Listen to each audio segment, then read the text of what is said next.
All right.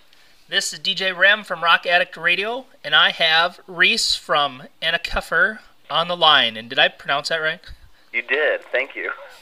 Wow, amazing. That's a good first shot, yeah. Okay, so I'm assuming it's just you right now, right? Yeah, tried doing multiple people on the phone at once, and it never really works that well, so. Yeah, that's cool. Can you go ahead and just mention everybody that's in the band and what their spots are? Yeah, well, there's me, Reese, I play the keys and do lead vocals, and then Kyle Coffrin, he's another founding member along with me. He does rhythm guitar and the more high-pitched, like pterodactyl-sounding vocals. And then we've got Brendan Moore, he plays lead guitar, does backing vocals, and plays the saxophone. We've got Alfonso Jimenez, he does the fretless bass, and Shane Dawson on drums. Okay, very cool. So how long have you guys been together as a band? With this lineup, I think it's just a little bit over 2 years now. We had a different lineup when we started, and then about a year later we switched things up. But all around, as a band, we've been around for going on 4 years, I think in the next few months. Okay, cool. And before I forget, I want to thank the ladies at Brutiful Management for hooking me up with you, because they're the ones that introduced me to you guys, so thanks to them. They're awesome. They're constantly promoting, so yeah, I really appreciate that. They rock, definitely. And then also I'm not sure if it was you or someone else from the band, but whoever sent me the CDs, thank you so much. You're welcome. They're very killer, so you guys, yes. Awesome. So, okay, so how did you guys all get together to start this band? Well, I've told the story many times, but I was living in Egypt, and I was working in the film industry, and my mom got sick, so I decided I was going to come back and kind of visit, and I just thought for a few months. And when I came back, I, by chance, was introduced to Kyle, and we started jamming a little bit, and I just lost all desire to go back to Egypt. And I've always loved music, but I guess I never thought of trying to take it seriously and see what I could do. And so yeah, Kyle and I started writing together, and then just kind of really fell into place. It wasn't really anything like, hey, let's start a band. It's what happened, and I'm glad it happened. It's been nice. Very cool. So these albums that you guys sent me, where'd you guys record these at? The first album was recorded, well, it was all Southern California. It was recorded in a city, Corona. The place, it was called Dinky Studios. Actually, the guy that recorded us, back in mid to late 90s, there was a band that got fairly famous for a while called Handsome Devil. They're kind of like pop punk, but anyway, the guitarist and backing vocalist for that band runs the studio now, and he actually was the guy that helped us record that.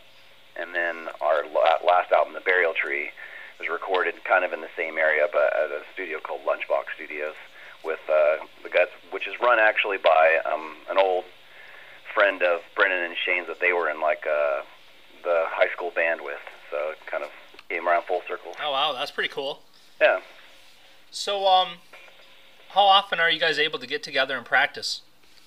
Oh, it's usually once a week at least. So everybody's pretty close and local to each other then? No, not really. We're all about an hour to an hour and a half away from each other, but we try to practice as much as possible and write as often as we can. Right. Well, at least you're not 5 states away or something crazy. Yeah, I've always wondered how people do that. You know, I'm not. Obviously they've got their writing process pretty streamlined if they can send it back and forth like that. But yeah, not us. Yeah, I've talked to some bands that the members are in different countries and they do it, and I'm just like, you guys are crazy. Have you seen those YouTube videos where people from all over the place, let's say a guitarist in one area will find a drummer from somewhere completely across the world, and together they'll create a song and record it. Yeah, I think it's pretty amazing. Yeah, it's amazing. So, how did you guys come up with the name for the band?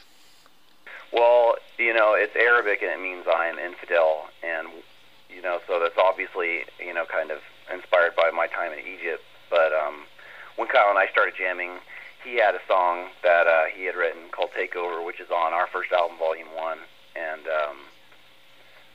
he had written some lyrics for it before, but when we started to mess around with it, I kind of took certain parts and put my own words to it. And one part, I had the chant and a KEFR, and this was before, before it was really like a band. It was kind of just starting out, and as we started, kind of getting serious about it, we were like, well, what should we name the band? And a friend of ours pointed that line out and said, well, what about that? Because we had all these other really retarded ideas. And he pointed that line out, and it was just, we hadn't thought of it before, but we were like, that's perfect. So we ended up taking it, and now, it feels like nothing else would have fit. Yeah, I like it because it's very unique, It definitely stands out. It's cool. Yeah, it's not one of those, I don't know if you've heard of it, noun the verb, like bring me the horizon or... Right. Yep. Yeah.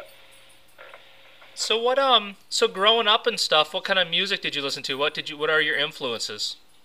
For me, I listened to like a lot of Pink Floyd and David Bowie and Talking Heads, Peter Gabriel, a lot of stuff that, when you hear our music, it's probably like, you would assume that the people in the band all listen to, like death metal and heavy stuff, but while we all like have a taste for metal, we all kind of grew up listening to like, stuff more like, Kyle's like into Oingo Boingo and different things like that. And everyone comes from not really a metal background, but we all have like a taste in metal, so it kind of bring a sort of different approach to writing metal.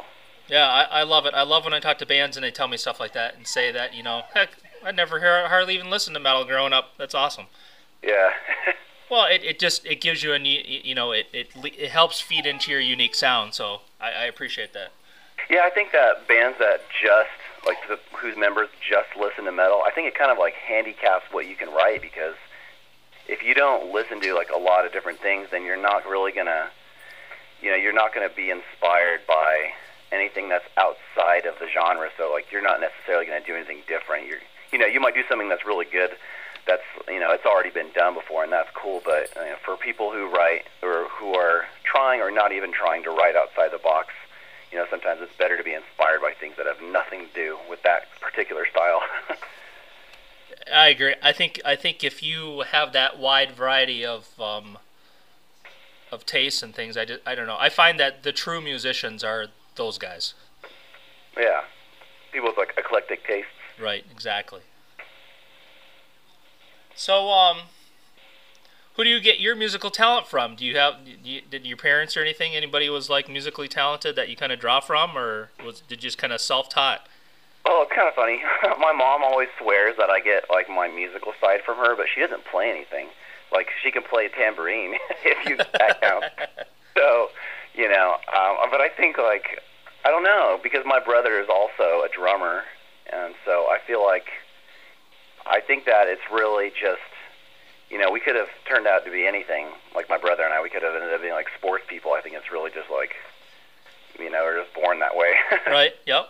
I hear you. So, but and thankfully we were born into a family that, they were at least supportive of that and weren't trying to discourage it at all. So I think, thanks to that, we were able to kind of pursue and learn more without feeling like, we need to do the more like, we need to get into sports instead, and you know what I mean. So yep. We had a supportive family, thankfully. Yep, I totally get that.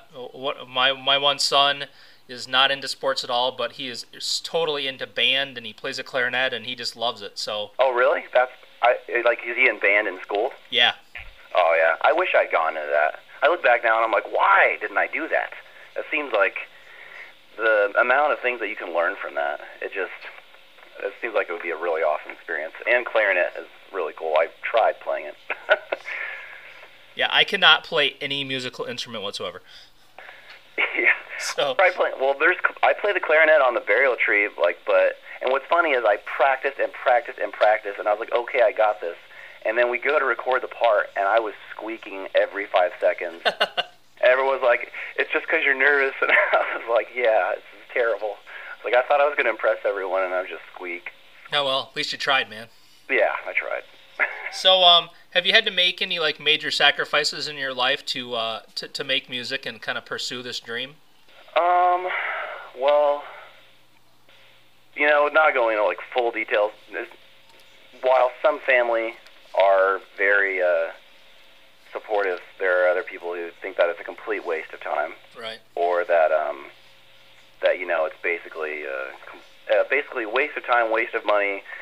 You know, why don't you get a job, get married, get a house, have kids, settle down kind of thing. And so I feel like, in a sense, I've sacrificed the potential respect I could have had from certain people by not living a more traditional lifestyle.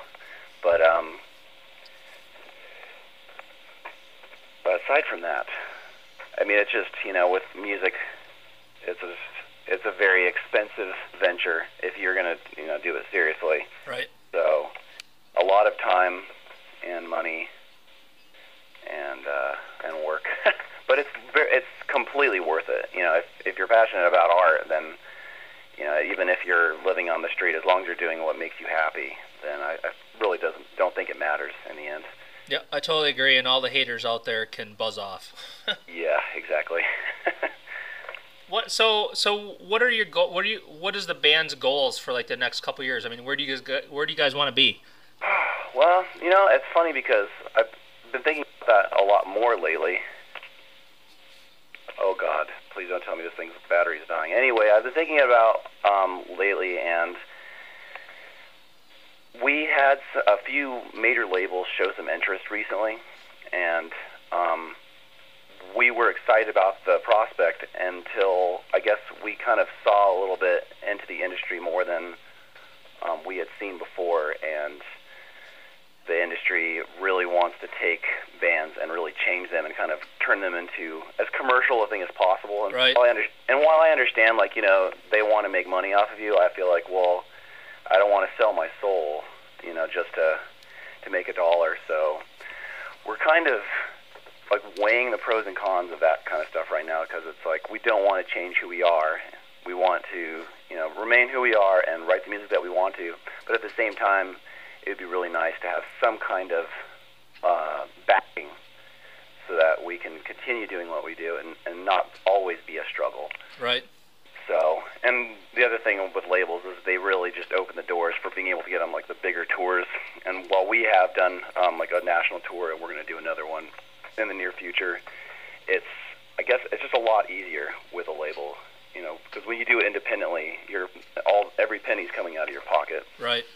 So, hey, I'm sorry to do this, but if this phone dies, should I just call you right back? Yeah, that's fine. Yeah. All right, I'm sorry about that. Yeah, no problem. No problem. Because I can cut it and edit it because I'm going to upload this to YouTube after. So. Okay, that figures that the one time the phone's going to do this is now, but oh well. Yeah, it's all good, man. So, what was I going to say?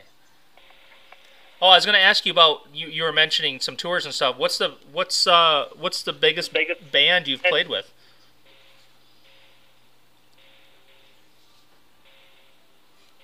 Have we lost you? Are we dead? We're dead. Hang on, folks. Reese will be right back.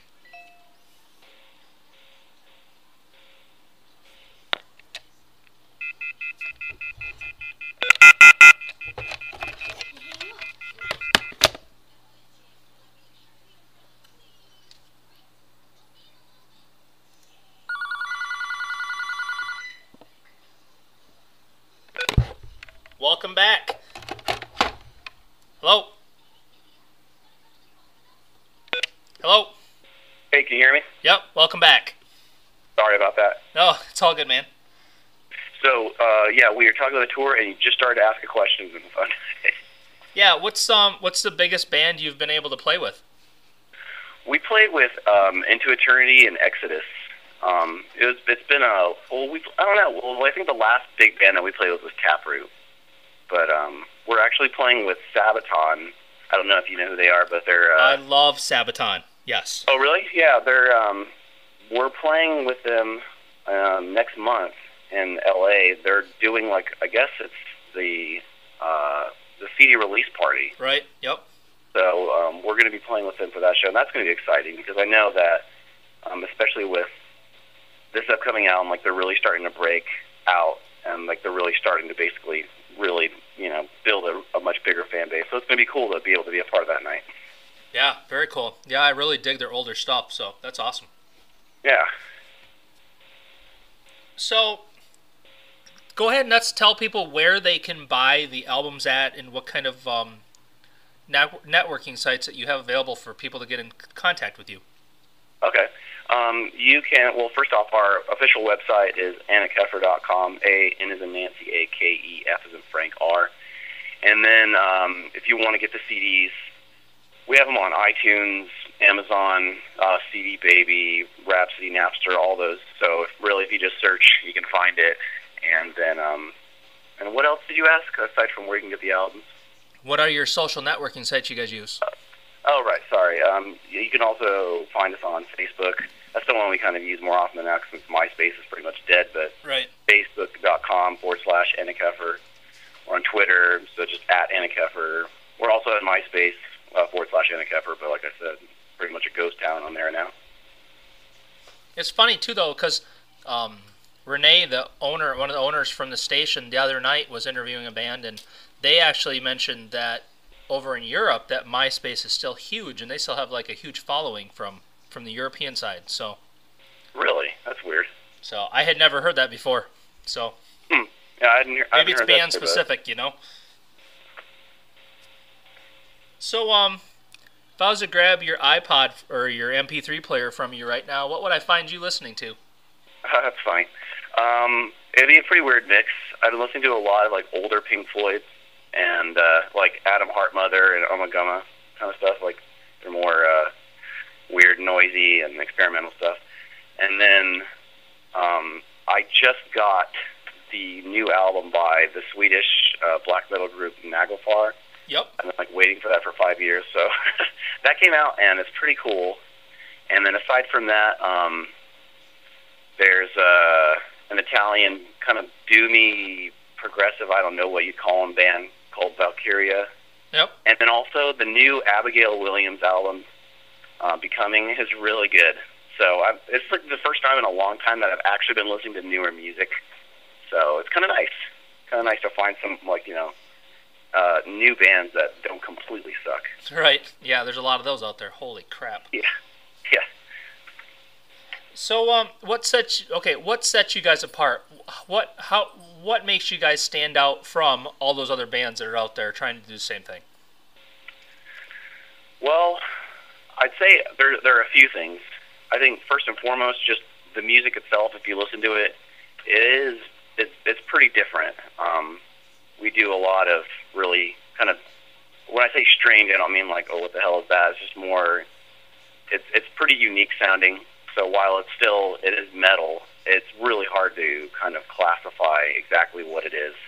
You kind of have to listen to it to understand what I'm saying. But I know what you're saying. the music itself kind of sets us apart. I don't know of any bands that really sound like us. And then, lyrically, there aren't like most metal bands are writing about kind of these stereotypical subjects, like war and death and all those things. Right. And I write the lyrics, and our lyrics are it's all based kind of like on philosophical ideas and existential kind of. Nothing is surface with our stuff, so it's like we have this kind of strange, crazy music, and complementing it are these lyrics that are written to make you think, and it's not just let's rhyme for the sake of rhyming or anything like that. Right. I love In the House of Distorted Mirrors. I love that tune. I can just listen to it over and over. Thank you. Yeah. You know what? That's funny about that song is we wrote it, and we were like the whole time that we were getting the album ready, I was really nervous about that song because out of all the songs, it just has so many parts, and I was like, is this going to work? And even in the studio recording it, as it was coming together, I was like, oh man, what if this sounds like garbage?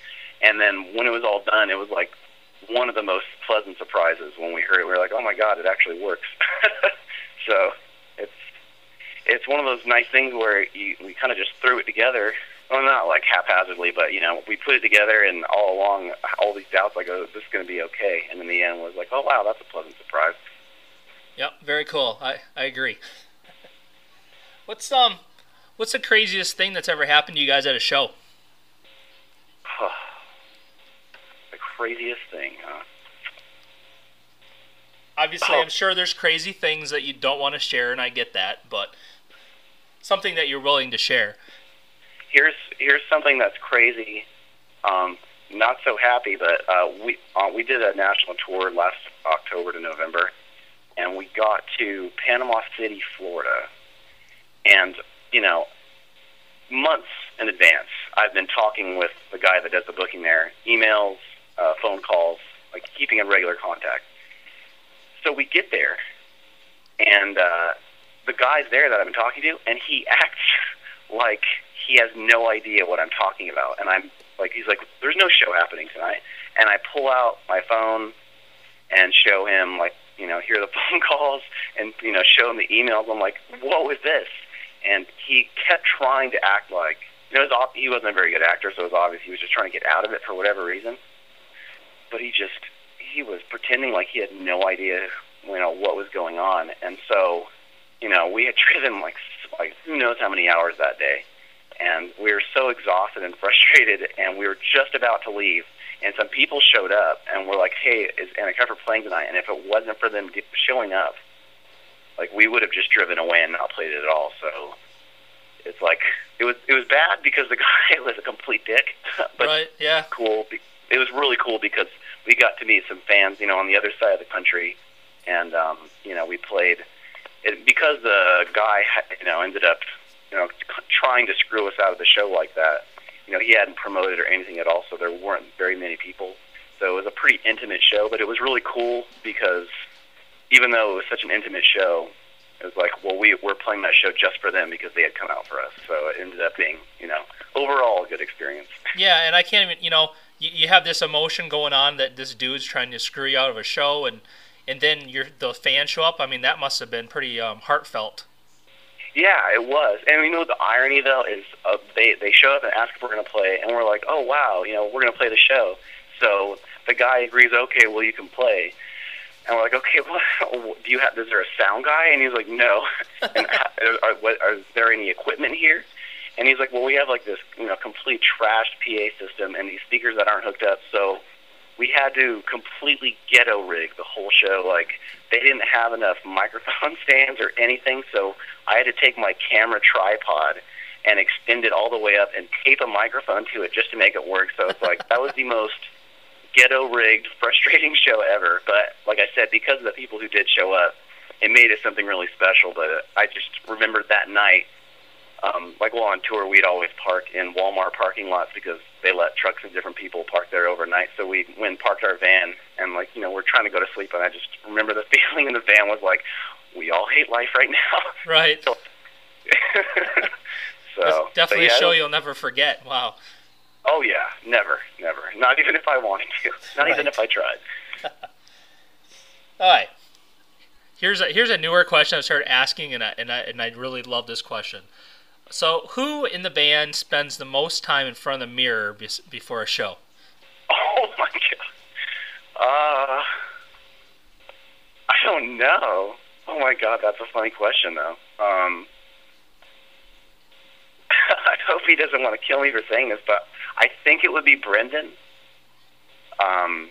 He seems to like take care of the way he looks more than the rest of us. That is hilarious. Well, you'll get to deal with him when he hears it. So. I know. Well, he goes to the gym and works out. See, I'm trying to draw this conclusion from things I'm observing from his life. Uh-huh. It's not a bad thing. Oh man, thanks. Anything else you'd like to tell my listeners and everybody that'll download this YouTube video of this and listen about you guys that we haven't talked about? We, long as things remain on track, and I'm pretty sure they will, we're going to be doing another tour around October to November of this year. We're going to do a tour of the United States. So anyone who listens to this, keep an eye on our webpage, keep an eye on the Facebook, because, you know, we had a lot of people come out to our shows on the last tour, and we really it's just a really cool experience for people to come out because we tend to be at the venues very early, so we end up hanging out with all these people and Nice. just come to a show, hang out, you know, compete with us and playing darts. It seemed to be the thing that happened is, you know, betting on who's going to beat whose ass. So. Nice. But yeah, thanks for having me. This is awesome. No, yeah, and thank you for taking the time, because anything I can do to help promote bands that are trying to get their name out there, that's why I do this. You know, I don't get paid for this. This is one big old hobby for me, so it's all for the love of music. Oh yeah, thank you very much. It's awesome. And in return, I get a lot of killer tunes sent to me, so it works out great. Yeah, free music, you can't complain about that. Nope, not at all. Okay, one last thing to ask from you before I let you go is if you can make a couple of radio tags for me. Yeah, I can, actually. So the first one, you know, you can say this is Anna KEFR, or you can say your name, however you want to do it, and say that you're listening to rockaddictradio.com. Okay, you ready? Yep. All right. This is Reese Lopez from Anna KEFR, and you're listening to rockaddictradio.com. And I think we should probably make one for Brutiful Management. So if you want to say something and throw one in there for them so I can send to them, I'm sure they'll be very happy. What should I say for theirs? Because theirs isn't really like a radio thing. So well, they actually have a radio show now. Oh, really? I thought they were part of the Rock Addict radio thing. Yeah, they are, and they're actually DJing on the station now too. Oh, okay. So if they have like does their show have a name? Is there? Yeah, here, let me go to the website real quick, and we'll. Okay. So I don't screw it up, because they'll never let me hear the end of it if I do. Yeah. So yeah, it's just it's Buffy and Deanna, the Brutiful Show. The Brutiful Show? Yep. Okay, you ready? Here we go. Yep. This is Reese Lopez from Anna KEFR, and you're listening to The Brutiful Show on rockaddictradio.com. All right, they're gonna love us for that. Thank you. Thank you. All right, and the last one would be for me. So do all that same thing, but say you're listening to DJ REM. Okay, cool. This is Reese Lopez from Anna KEFR. You're listening to DJ REM on Rock. Oh wow, let's try that again. Take two. This is Reese Lopez from Anna KEFR. You're listening to DJ REM on rockaddictradio.com. Very cool, man. Appreciate it a bunch. Thank you.